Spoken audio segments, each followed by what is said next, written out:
Good Morning Business, French Tech. La French Tech, on va parler influenceurs et c'est bien évidemment un sujet passionnant. Tous nos amis qui sont dans la com nous en parlent tous les jours.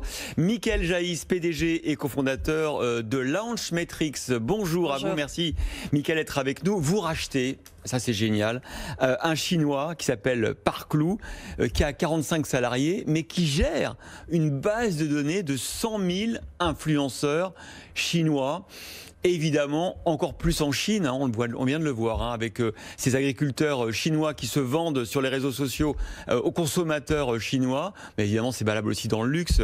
Mickaël Jaïs, vous avez racheté ce qu'on appelle une pépite chinoise.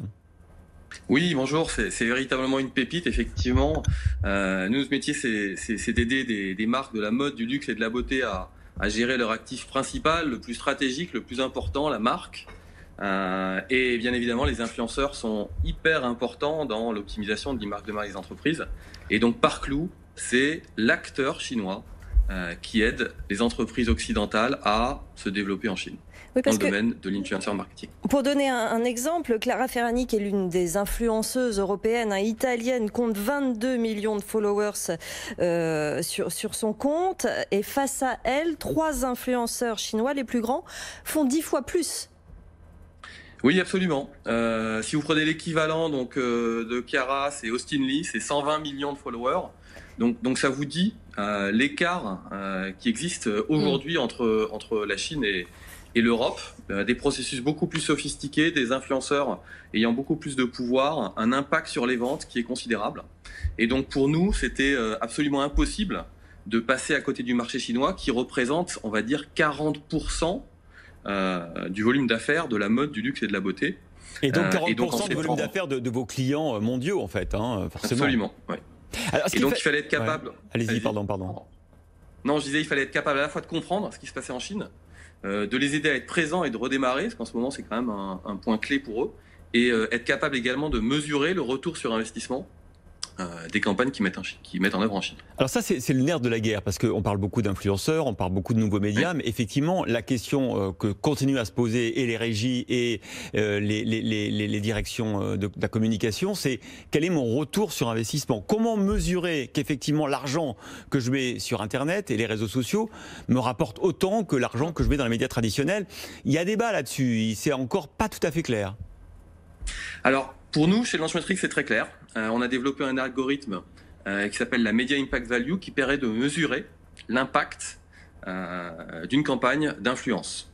Et aujourd'hui, les statistiques montrent que le retour sur investissement, il est à peu près égal à 10 à 11 fois le coût qui est mis en œuvre dans une campagne.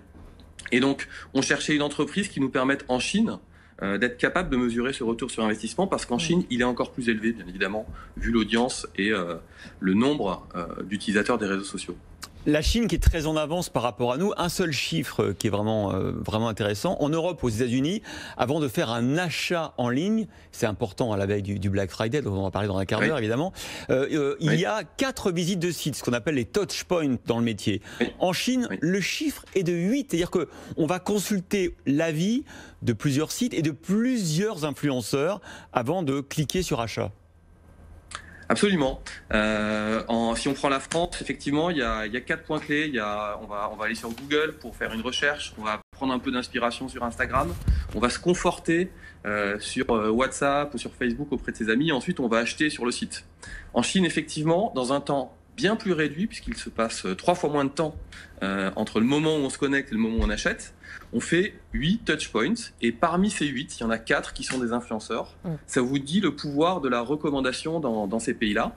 C'est aussi lié au fait que les Chinois, notamment dans certaines villes très importantes de plusieurs millions d'habitants, mais qui ne sont pas les plus connues, mais il n'y a pas de boutique. Donc en fait, si vous voulez, la recommandation, c'est très important pour accéder au marché chinois. Ouais, c'est primordial pour les acteurs de la mode, effectivement. Vous travaillez avec Dior, vous travaillez aussi avec des jeunes créateurs. On travaille avec plus de 1000 entreprises dans ce secteur, donc ça va effectivement de designers émergents à des groupes leaders et des conglomérats sur ce marché.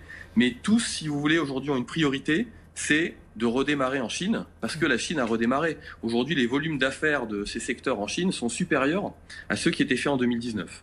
Donc, ça vous dit l'écart qu'il y a entre ce qui se passe en Europe et ce qui se passe en Chine.